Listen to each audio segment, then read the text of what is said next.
How's it going, Ed? Good, good.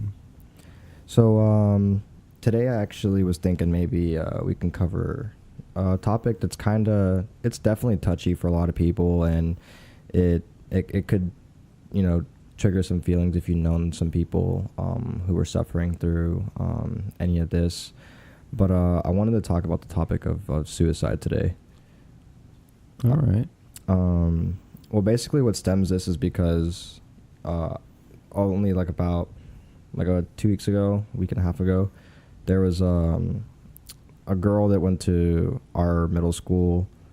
Her name was Sophia, and she actually committed suicide, and it was like really eye opening because you're young, and you're just like, whoa, like this is real, like we can die, and it's like it's definitely different because you just don't think about that when you're young. Yeah. You just tend not to. But she was going through some stuff, and it was just really, really off-putting. And the thing is that like I saw that it was like the anniversary of her death on Facebook, and people were, saying their condolences, and they were, saying how much they missed her and stuff like that. And then I see her birthday come up also, and it's just weird knowing that person's no longer here. You know what I mean? Yeah. Like I used to sit next to her on the bus, like near her. So I was like, yeah, it's like weird, like knowing that person isn't around anymore. Yeah. It's like, I don't know, but yeah, I just basically wanted like to bring this topic up because I know a lot of people actually suffer from it, and I wanted to go like a little bit more in depth and just talk about like how serious it is, and also talk about some some other things on it that people might not know. But yeah, so basically what got me into studying stuff like this also is when I was in college, I had a sociology class, and we watched a documentary on the suicide forest in Japan. And you've seen that, right? Yeah, I've seen it. It was a Vice documentary, probably the same one you saw. And it was really eye-opening because people, just for you guys who don't know what it is the suicide forest is a large forest in Japan, and people often drive their vehicles, park them in the designated parking spots, and they just walk in straight, and they just don't come out because they can't find their way out, basically. Or they go in there with the sole purpose to hang themselves of some sort, something of that nature. So basically in this documentary, you see people exploring the forest and finding old tents and stuff like that, and remnants of people having been there. And you see people tying bandanas around trees because they're kind of hesitant. They don't know if they want to die yet, so they are marking their like path so they can find their way back out. And it's just so like eerie watching something like that. It's just, I don't know how it doesn't get you to your core, finding somebody doing something like that. And I'm just like thinking like these people don't have anybody in their life, These people don't have anyone to talk to. They don't have anyone to really vent any of their feelings or situations to, and it just got to this point to where they want to hurt themselves and just end it all. It's just I can't wrap my mind around it. It's really hard. And I don't know, it just like it kind of hurts me a little bit. But I wanted to go along and also talk with suicide in America today and how it influences us as a culture, and how prominent people like celebrities can influence their followers to commit the same fate that they did. So basically I wanted to kind of also start with sort of suicide in America, and it was a prominent thing, but the suicide rates have definitely grown, like since 2007 to 2015. The suicide rates for young girls ages 15 to 19, which is the age range that Sophia was in, girls in this range, their suicide rates have doubled from 2007 to 2015. So that's like, we got to look into reasons why that happened. Same thing with boys. The suicide rate for boys ages 15 and 19 have increased by 30% in the same exact time frame. And I'm like wondering what this is. Is it the internet growing? Is it it's something, and I don't know what it is. I'm not a statistical analyst. I'm not a sociologist. I'm analyzing facts that I know. And one thing that I wanted to mention too is, like, I know for a fact from 99 all the way to 2010 that the suicide rate in older people in America from about 35 to 60 years of age, that's also increased 30%, the same exact number that the boys' suicide rates have increased by. And I'm just like, what's going on here?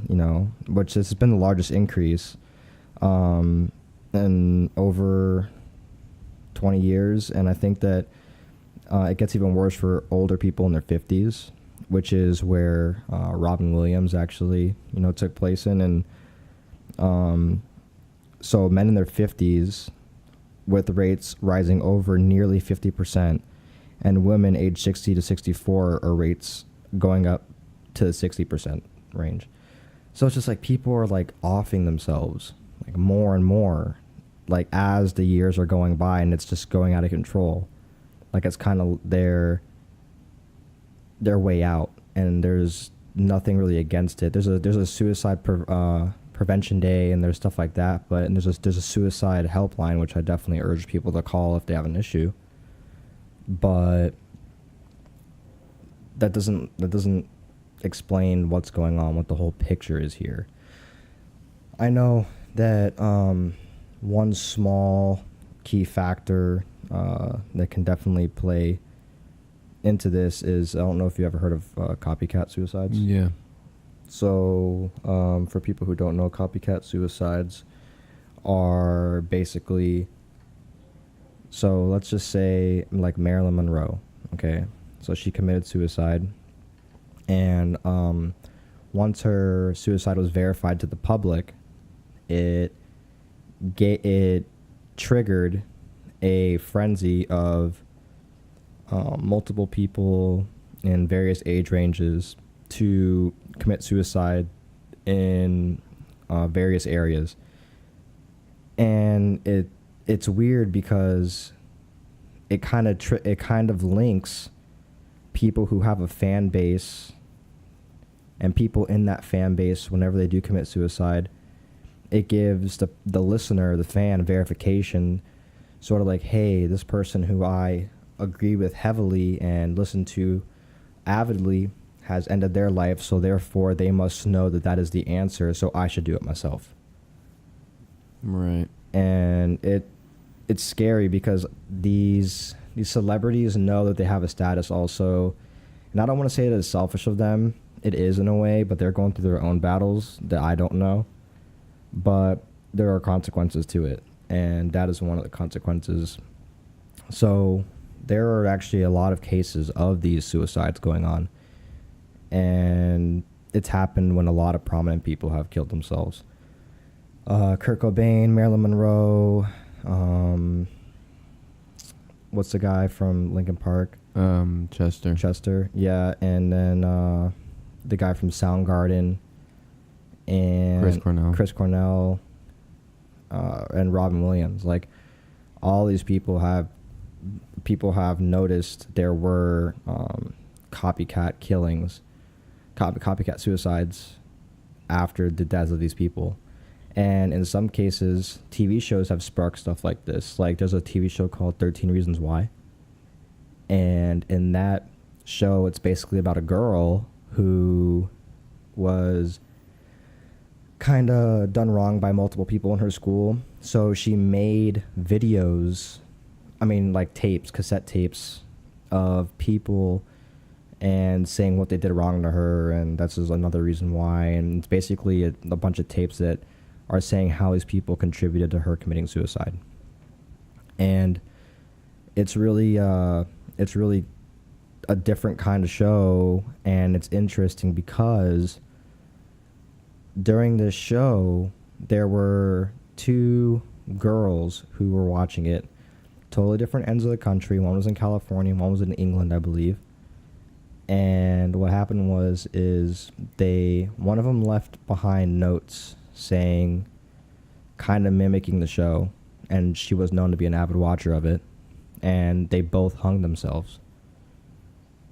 So that was a form of copycat suicide, and the difference about that was the person in the show didn't actually kill themselves. You know, it was just a show, but it kind of gave them verification that, hey, this might be the way out, to explain to people the shit that I'm going through. So it definitely is kind of eerie. You can kind of hear it in my voice. It's like, it's hard to talk about because it's just so touchy, you know. And I've known a few people that committed suicide.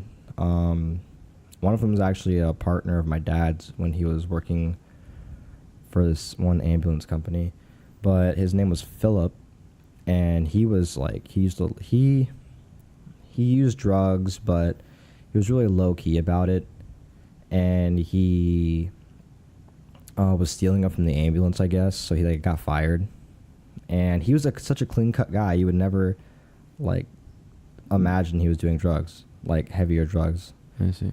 And his ex-wife, he was supposed to pick up his son one day or something, and he didn't, and she had a key to his place, and she walked in, and he was there with a needle in his arm, and he was just dead. And he was a nice guy. He's one of the nicest people, super nice guy. But what do you think? What do you think is going through people's mind when they have this, on their chest? And what do you think? What do you think about the matter in general I've been talking about? You haven't gotten to say much. Well, if I had to say something about suicide, well, I'm just going to be pretty harsh about it. It's a very selfish act. I'm going to say that right now. Okay. Definitely, if you're going to affect somebody, you are definitely going to affect somebody in your life. And I can think of actually a really good example. And this is not even these two people don't even know each other. And so this woman in Asia was just standing in front, was waiting for a train to come. And just as the train is coming, she just jumps in front of it. Doesn't even give the conductor enough time to hit the brakes and other that. And on top of that, trains, they don't stop immediately. They take dime. Yeah, they don't stop on a dime. Yeah, they take at least 2 or 4 miles to stop. So the conductor, right then and there, she forced someone else to take her life. And that's, when you think about it, it's pretty selfish that you have to make someone else to sit through that. Now, I'm not, I feel bad for the woman to have to go to that point, but still, the conductor had to witness it, and it's now on his conscience, even though he had no part in it whatsoever. And I've seen the picture of afterward, he was just devastated, mortified. He just couldn't believe what he saw, what happened. And even though he didn't want it to happen, it still happened. Yeah. So I could see why you say that. That's really easy to say. That's really easy to see. And Chester, by the way, he had kids. Yeah. Chester had kids when he killed himself. 8 kids or something like that, right? He had a lot of kids. I know he had a lot of kids, but still, he took his own life. And, I grew up with Lincoln Park, and I love the hell out of that guy and stuff, but still. And how does that make you feel towards him doing this? Do you change your... I mean, I'm not gonna be an ass about it, but yeah, I'm just saying, he must have been a really, really bad spot in his life to just abandon people like that, So how do you think this transitions from people who are celebrities killing themselves and people who are non-celebrities, just normal people? Well, let me put it this way. Celebrities are still people, regardless. They are still people. Regardless. But we have different issues than they do, for sure. Paparazzi could be a reason for someone to want to... True, but at the same time, they can still have the same issues as anybody else. They can. So how do you think a suicide, though, in the celebrity community affects people who listen to them? Do you believe in this whole copycat? Because people are actually out there saying that this doesn't exist. There's no such thing as copycat suicides. They'd be surprised. Yeah, I mean, there's statistical data on this saying that there are a flurry of suicides. I mean, they have. Suicides will happen for all kinds of reasons. Oh, sure. You know, Sure, I definitely. remember back when Justin Bieber, that idiot, started smoking pot.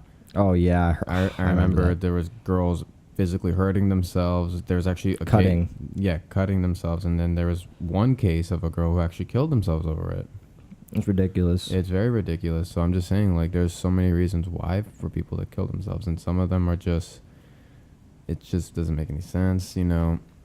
They're like the whole, how do I say this? There was like this back when there was like this conspiracy that Paul McCartney is dead, and that it was just a big elaborate hoax. Oh, the by, fall conspiracy. Yeah, it was a big hoax by John Lennon. He was like doing that to mess with people. That's how John Lennon was. They were like, he went on to an elaborate story with how that if the public found out that Paul McCartney actually died, that there would be like mass suicides over it because they would just be devastated, and they were like trying to prove it like that.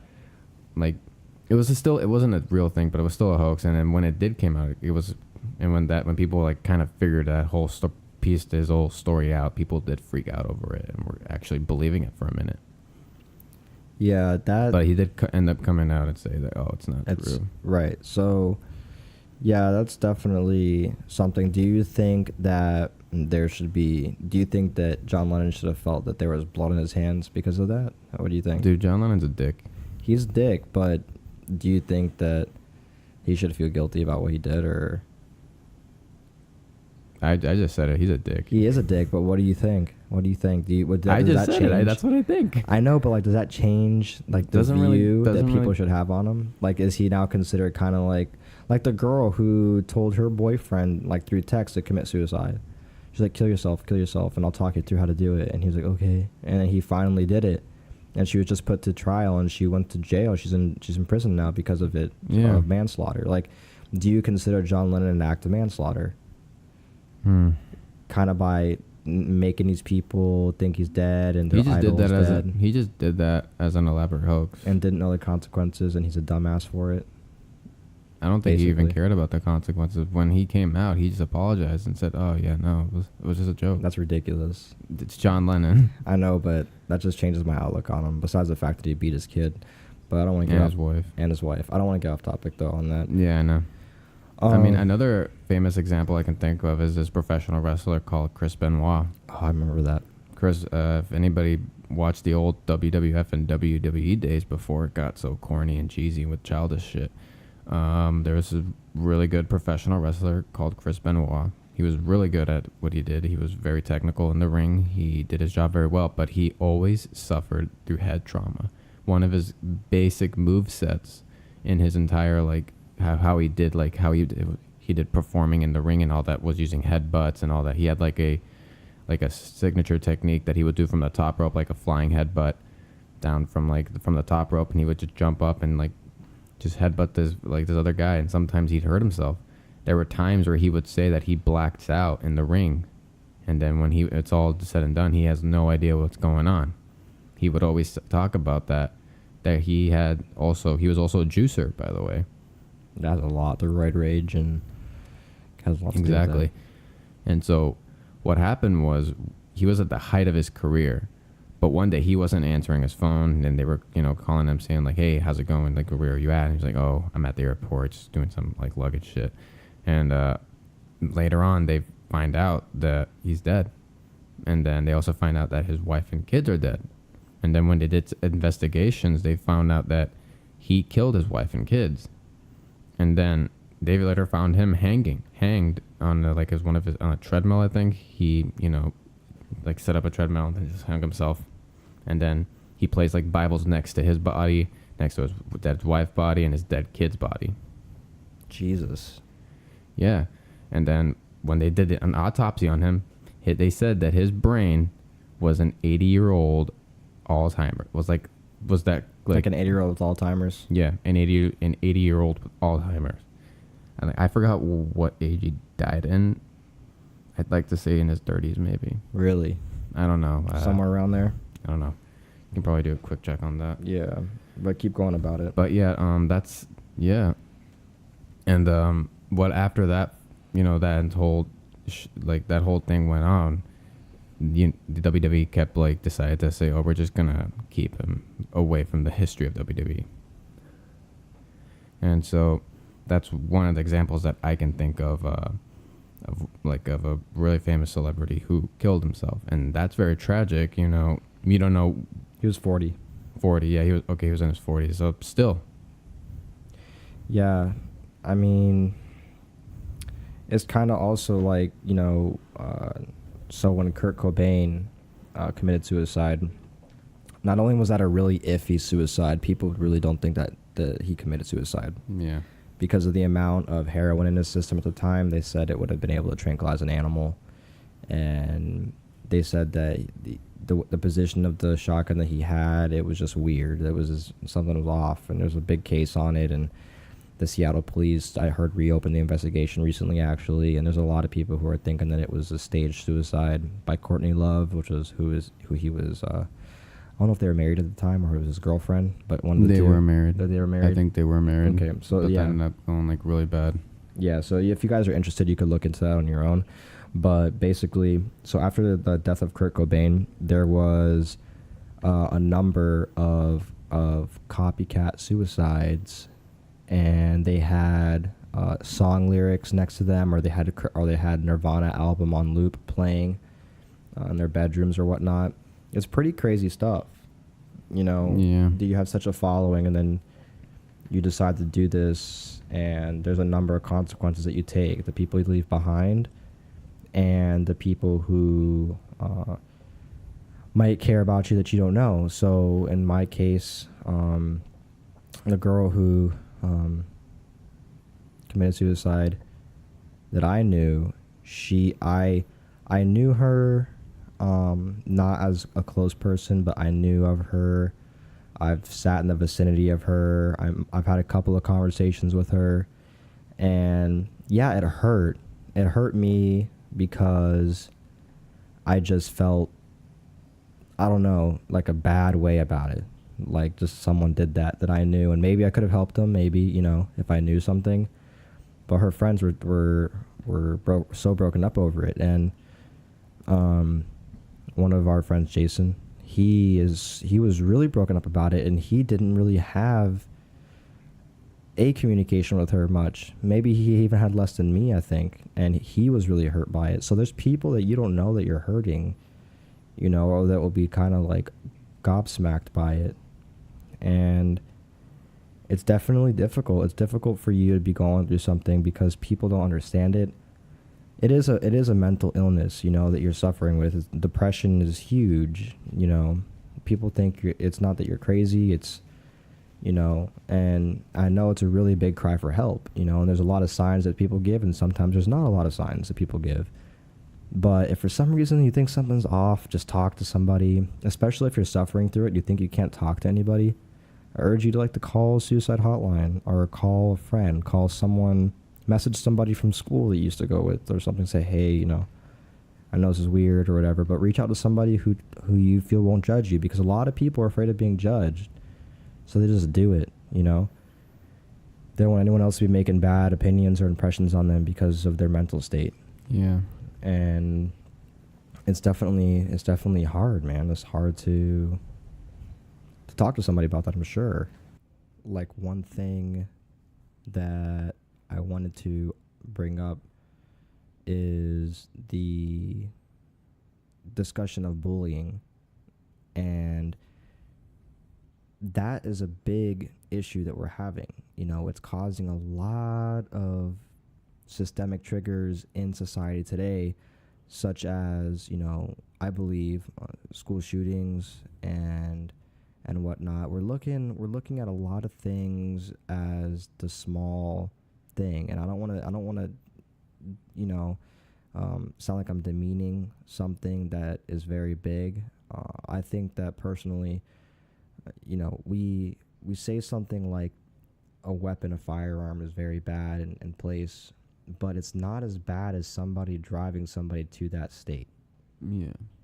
So we're not talking about gun policies or firearms right now, but we are talking about how someone gets to a state like this, that they want to commit suicide and do some weird things that happen in people's heads whenever they get to this point. Now, whenever you are a normal kid, you're in school, nothing's happened, you're pretty untarnished, right? You have a good home life, hopefully. Let's just use that as our sort of basis here, our control. We have a normal person, normal life. They don't get bullied. They, have decent grades, maybe not straight A's, but they have passing grades. Maybe they're on a sports team. Right. Maybe they have parents who are involved. Okay? And then we have another person who has parents that aren't as into their life and a part of things as they could be. Okay, but they don't hate them or anything like that. They're not being abused. And we have kids who don't think much of them.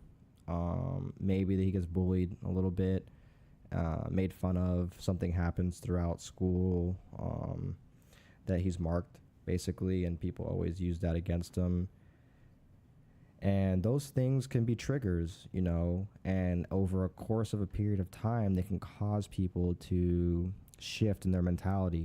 I'm not a doctor. I don't have any sort of training in this area. The only thing I have is studies that I've done in college and from what I've learned by this. So just take it for what I say, and you can agree or you can disagree, but I think that a lot of the problems that we have today wouldn't have happened if kids were not subjected to certain atrocities in their life that were really big to them, that were mental blows. And I think that if certain things didn't happen, we wouldn't have what happened at Columbine, and we wouldn't have what happened at Sandy Hook. We wouldn't have what happened over here in Florida. Yeah. So I think we need to start by educating our peers and how to treat people, and start going back to the respect basis, because that has a lot to do with people. And if someone doesn't hurt themselves or hurt others during their earlier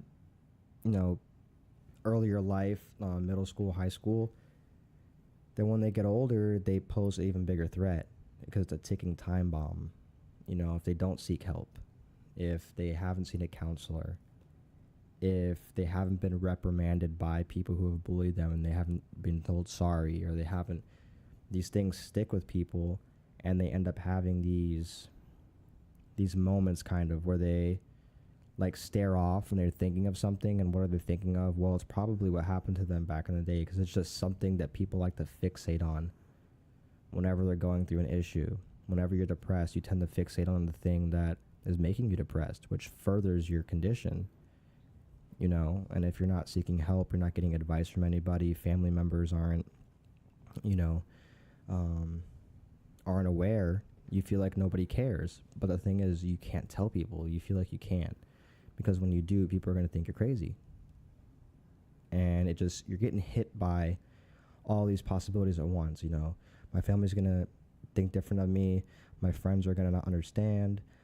They're going to think I'm crazy, and they're going to put me into a psych ward or something. And there's all these things going through people's mind when they debate talking about it. And that's why it never comes out of their mouth. And people are often like, there were no signs. There were no signs.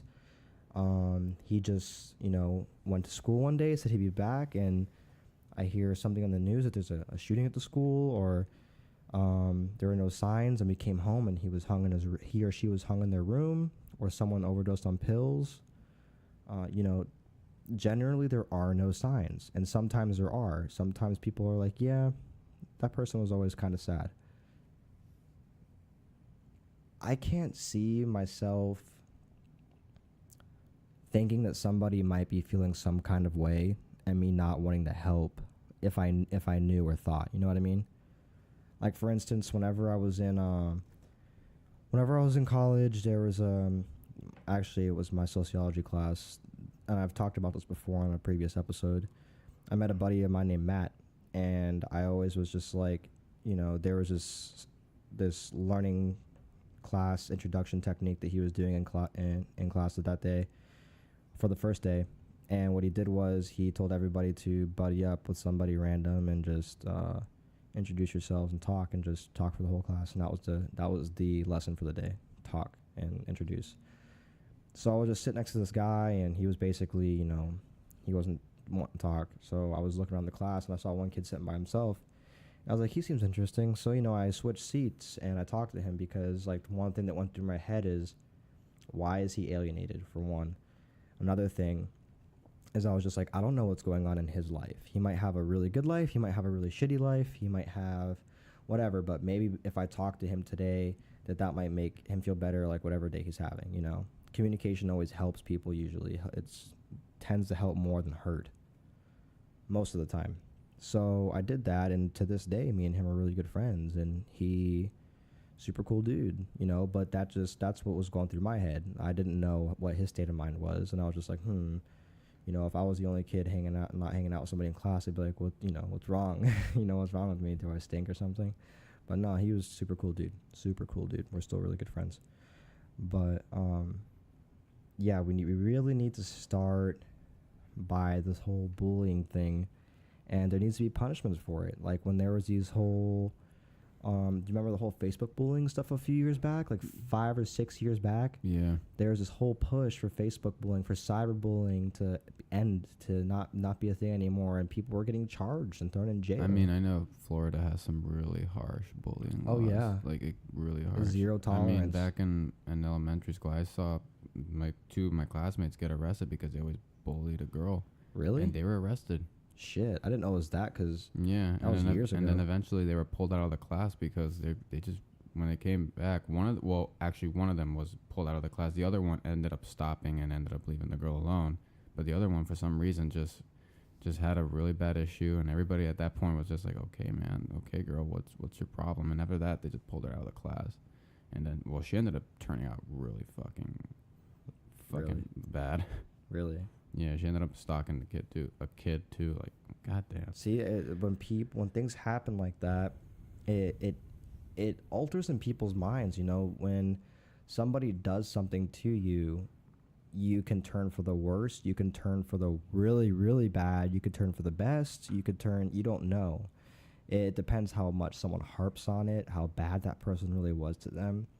Because I guarantee you, like, a lot of these serial killers out there were probably bullied, and not just by their peers, but by their parents. More than likely, they were always born with these abnormalities of some sort, whether it be they had to wear big glasses, thick glasses, had terrible eyesight, or they got called four eyes or something, and then they started, like, one day just killing animals. It just starts off by doing one thing, and then it's like kind of normal, and then it starts going up to killing the house cat, and then you don't know what you're doing.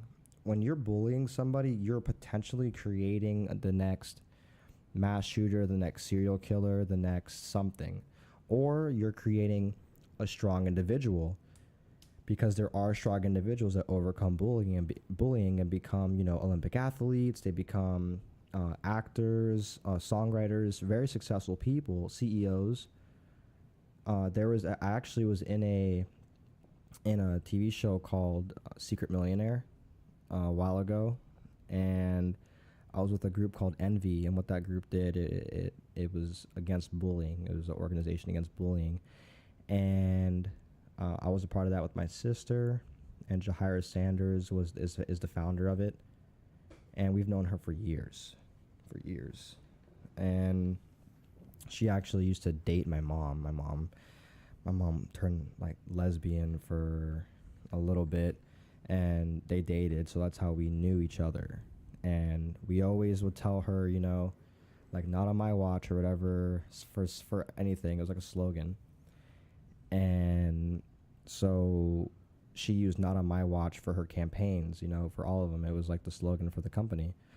And one year we had this guy come out, in this really weird van. We were doing a car wash one day, and he's like, "Can I help?" And we're like, "Yeah, sure, you can help." And people thought he was a pedo. People thought he was maybe a weirdo because of the van he drove up. And it was a really weird van. It was a weird van, like a windowless stalker van or something. Right. And basically, he helped out for a few days and everything, and then he ended up revealing, like, he's like, I want to tell you guys something, and then everyone's like, what? And he's like, I'm actually the CEO of Camping World, and you're on the TV show Secret Millionaire, and everyone's like, holy shit, like, we knew something was fishy with this guy. And he was like, and I wanted to donate some things to you today because I love the cause that you guys are going for and whatnot. So he like donated like 30 grand to the organization. He donated a camper so like we can go to schools and start talking about Envy, the company, and, you know, trying to reach out to people who were, you know, gay, lesbian, being bullied, anything that can cause someone to be bullied over being out of the social norms, quote unquote. So yeah, so basically that was really successful, and we helped a lot of people, man, and we recruited people into the community that we had so that they felt like they had somewhere to go to or someone to talk to, and I'm sure that saved people's lives. I'm definitely sure of it. So that's like one thing on my bucket list is like to save someone's life, and then like being a part of that community, I felt like I have. So that's off the bucket list for sure. It's just, we definitely need to start training in our schools about the effects of bullying so that whenever somebody sees it happening to somebody, someone could step in and say, what are you doing? And then out of that, maybe someone can make a friend. You know, people need to know what's going on and how to stand up for it. Yeah. You know? So, one other thing that I was also thinking about I don't know why it crosses my mind, but like it's always the young or like the more successful people, they always die young. Isn't that kind of true? Like the people who are going to go somewhere, like they tend to just pass away young, you know? Like the whole 27 Club thing. Yeah, that club. The whole 27 Club. And the people who don't know about that, the 27 Club is a group of celebrities who passed away at the age of 27 in their prime, basically. And it's all like related to suicide. And it's most of them, yeah, or like either overdose or something like that. Yeah, and it's just a tragedy, and that alone has caused people who aren't celebrities to commit suicide at 27, just because of the number. There's so many moving parts when it comes to this because people see and absorb different information, and this information can alter you in a good or bad way. Bullying or a hard life, a hard family life, can either make you the world's strongest person, or it can make you a hateful individual who wants to cause harm. It can make you someone who wants to cause harm to no one but themselves. It can make you depressed. It can do a lot of things. And people aren't alone. People all over the world are feeling this. This isn't something that you're suffering through alone. And that's the thing that people have to keep in mind, is that there's millions of people. Just reach out and talk to somebody. And that's what I urge anyone to do. Now, in my family, there was a suicide, and it was from my cousin's father. He actually was really sick. He had, I believe it was hepatitis C, and his liver was really bad. His liver was going out, and he was suffering all the time, taking medications every day, fistfuls of medication, and I don't know how he did it. My mom told me one time, but I don't remember, but he did kill himself. And that caused obviously a lot of trauma, but because he left behind a daughter, and that's obviously going to leave a hole in her heart, you know, somewhere. So I know that you have some experience here as well, and you have a story to tell, so I'm going to let you take it away here.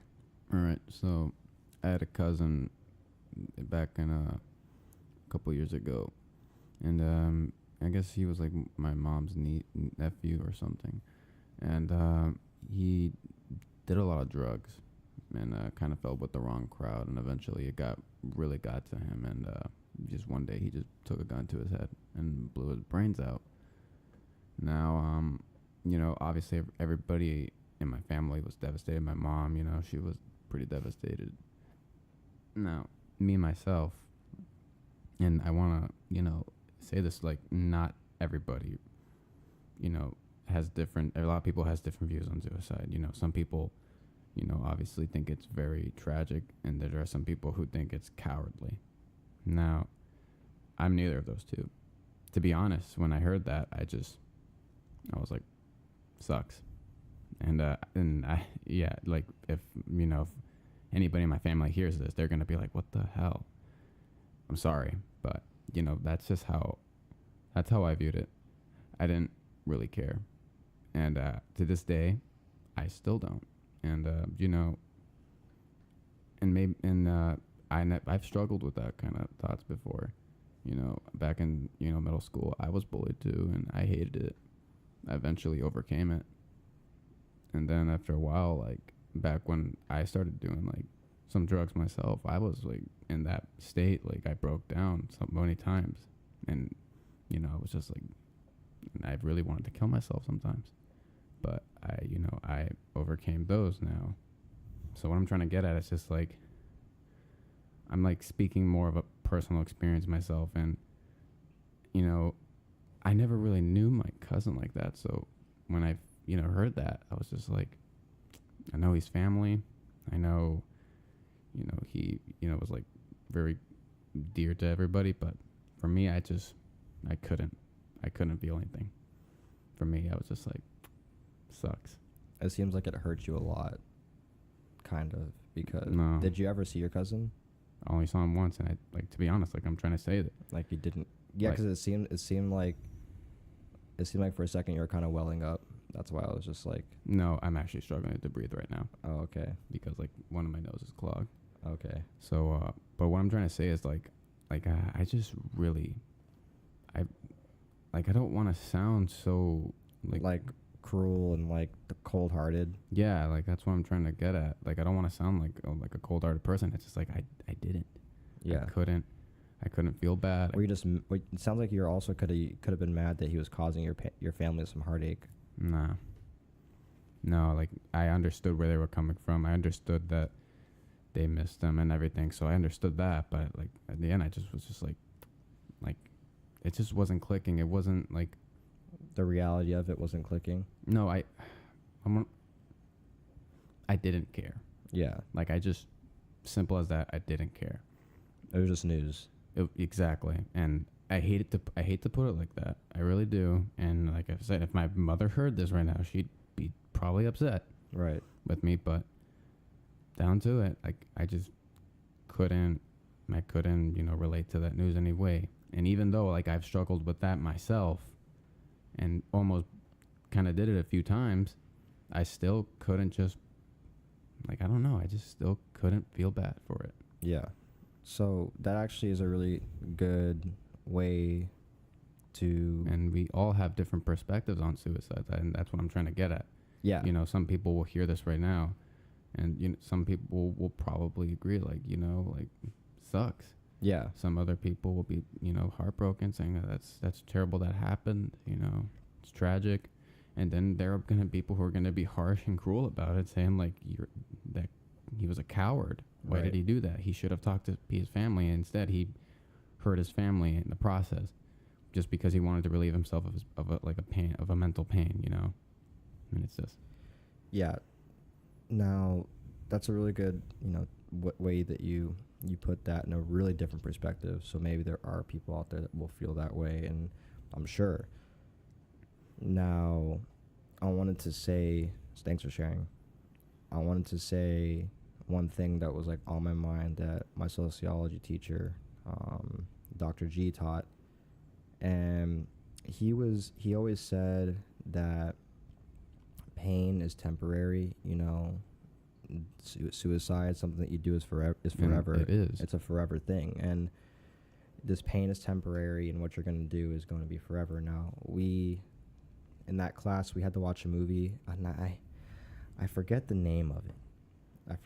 Can you take the lead for a second? Well, if I can just say something to you for a minute. Yeah, go for it. When I was in those like really struggling with those ideas of suicides and just taking like all of my Advil pills and just like taking the entire bottle down my throat and just go to sleep and not wake up, I began to think about my people in my life, everybody else, because at that, like, I didn't care about myself. But then I started thinking about you, my friends, my family, and just the thought of, having to deal with my dead body. That alone stopped me, and And that's why I wanted to say suicide is a very, very selfish act. Yeah, see, it's really hard for me to type and like hear this stuff because I never knew any of this until right now. So this is all news to me. Yeah, because I'm, you know, like that's what I said. You know, suicide. You don't know what's going on in the person's mind when they're thinking about doing suicide. This is first-hand account of it right now. I had no idea that he was feeling some sort of way like that. And he never came to anybody. I never came to, the only persons I ever came to was my father, and that's because I was at work and I broke down because I couldn't take it anymore. I ended up leaving work, called my dad, and I told my dad pretty much just straight up that, look, Dad, I think I'm going to kill myself. I don't think my life is going anywhere. I just can't do this. How did your dad take that? My dad took it seriously immediately. You know, he just didn't play around with that thought. He just started talking to me and just saying like, look, you need to open up more. Tell me what's going on. And I told him a lot of things, how I felt about my life and where it was going. You know, I told him I felt useless. I felt like I wasn't achieving anything. I felt like, you know, even though I'm young, I'm not going anywhere for like the rest of my life, you know. And I told him that I was just afraid of what's going to happen. Afraid I'm going to have a future where I just like rot and wither away, you know. And I told him that. And even though I still opened up to him and my mother, I still was contemplating it every single day. I had these existential crises in my head the entire time. And then sometimes I had that bottle of Aleve, that bottle of Tylenol. I was just thinking like two of those, perfect. I could just end it, go to sleep and not wake up. And, you know, it was intense.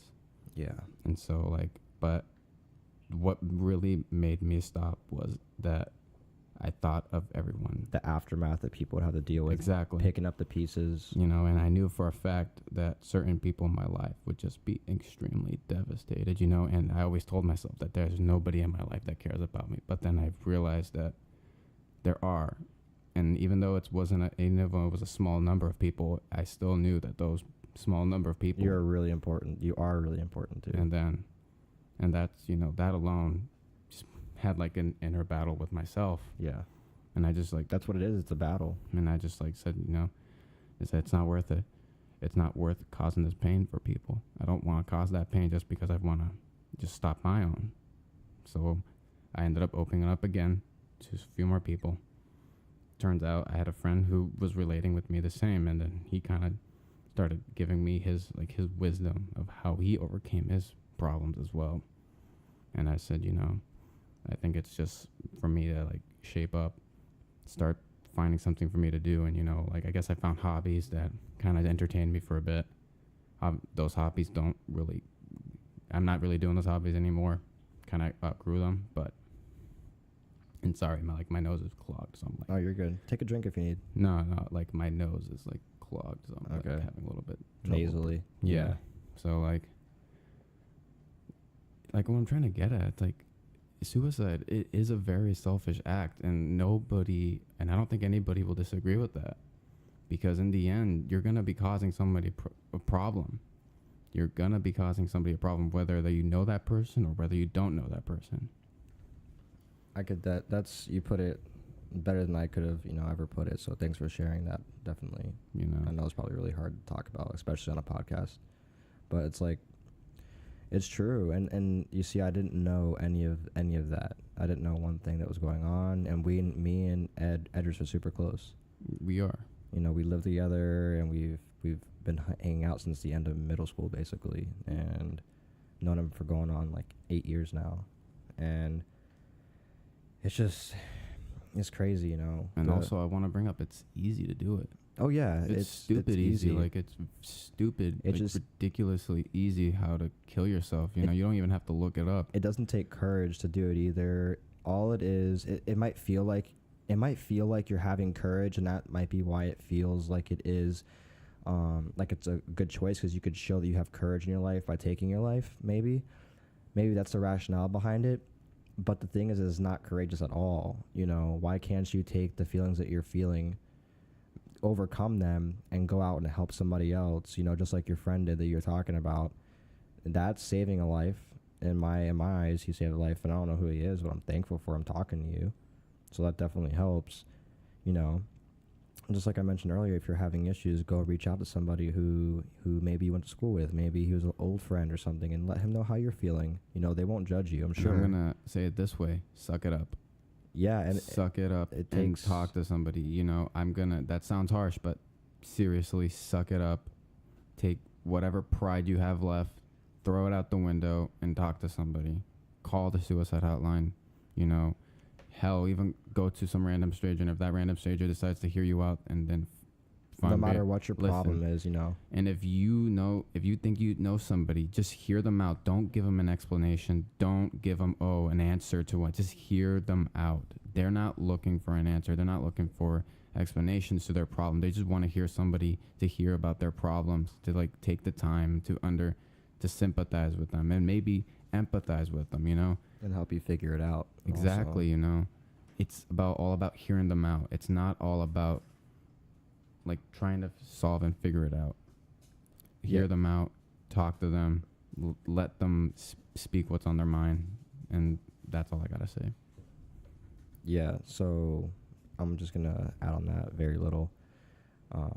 So basically, I was gonna finish off what I was saying earlier. The movie that my professor put on was called Once Were Warriors. And it was a really, really great movie. And basically what we had to do was we had to predict who was going to commit suicide in this movie before he let us see 5 minutes of the movie. And the beginning of the 5 minutes, you basically saw the cast and who they were and what they did in their daily life. Now, we saw 5 minutes, and off those 5 minutes, we had to guess who commits suicide. And me and the guy who I told you, Matt, who I actually ended up sitting next to in that class, we chose the same person. It was and I'm not going to say it, but we chose the same person, and it was like really, really crazy when we were right. You know, we kind of foresaw something going down, and I urge you all to watch that movie. Great movie. It's called Once Were Warriors. I'm pretty sure you all will like it and enjoy it, and it'll open some eyes for some people. And it might really click with a lot of you. But this was definitely a heartfelt conversation, and I felt that it was one that needed to be done.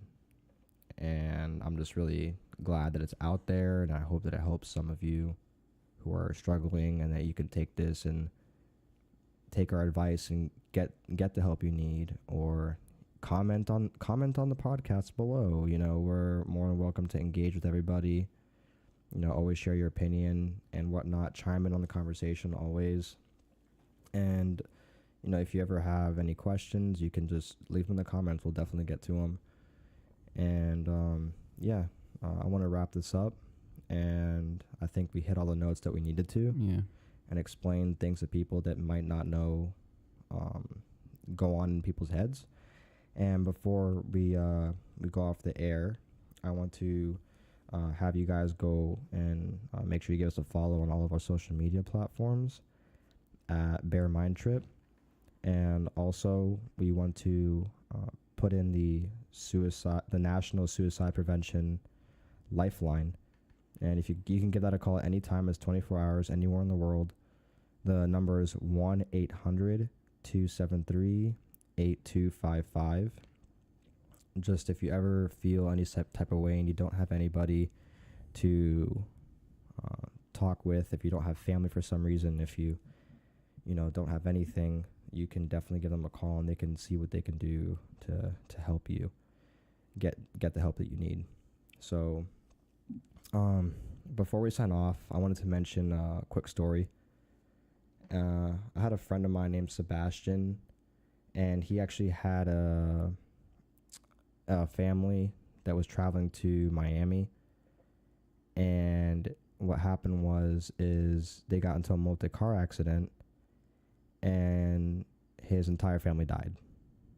Basically, sister, brother, mom, dad, dead. And he was in Naples, and he obviously got the call, and he was devastated. He actually messaged me, and I hadn't talked to him in years. And he messaged me, and he told me, and he sent me a screenshot of the text that he received. And he's like, I don't know what to do. And I was just like, I don't know how to react. This is like a different Sebastian by any chance? Yeah, this is a different Sebastian. All right, I was about to say. We went to East Naples with him. Right. obviously Sebastian, that we know his parents are alive. Yeah. Okay. So, I didn't know who you were talking about for a minute. Yeah, this we went to school with him, and I just didn't know what to think about it. But I remember talking to him. I don't remember what I said, but I gave him some sort of advice, and I told him if he ever needed anything, that he could talk to me. And I do know now that he's an electrician or something like that. He has a job.